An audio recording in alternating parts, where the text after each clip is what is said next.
کہ نبی کریم علیہ السلام کی زندگی کے مطابق اپنی زندگی گزاری کیسے جا سکتی ہے؟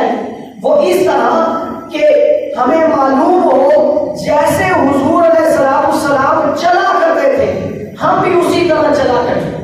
جیسے حضور علیہ السلام بیٹھا کرتے تھے ہم بھی اسی طرح بیٹھا کریں، جیسے حضور علیہ السلام گفتگو فرمایا کرتے تھے ہم بھی اسی طرح گفتگو فرمایا کریں، جیسے حضور علیہ السلام کسی کے ساتھ معاملات فرماتے تھے ہم بھی اسی طرح معاملات فرمایا کریں، جیسے حضور علیہ السلام کھانا کھایا کرتے تھے ہم بھی ویسے ہی کھانا کھایا کریں، جیسے حضور علیہ السلام پانی پیا کرتے تھے ہم بھی ویسے ہی پانی پیا کریں، کہ جس طرح حضور صلی اللہ علیہ وسلم چلا کرتے تھے، بیٹھا کرتے تھے، کھایا کرتے تھے، پیا کرتے تھے، گفتگو فرماتے تھے، میں ہر ادا کے اندر حضور کی اس ادا کو اپنانے لگ جاؤں،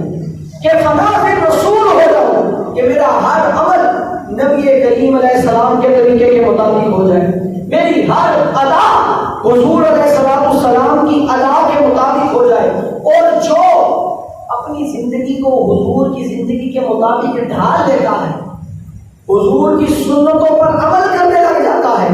حضور کے فرمانوں پر عمل کرنے لگ جاتا ہے، علماء فرماتے ہیں اس کو بہت سے انعامات ملتے ہیں۔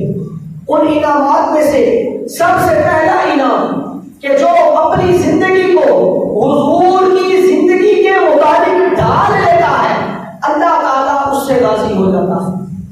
اس کو رب کی رضا نصیب ہو جاتی ہے۔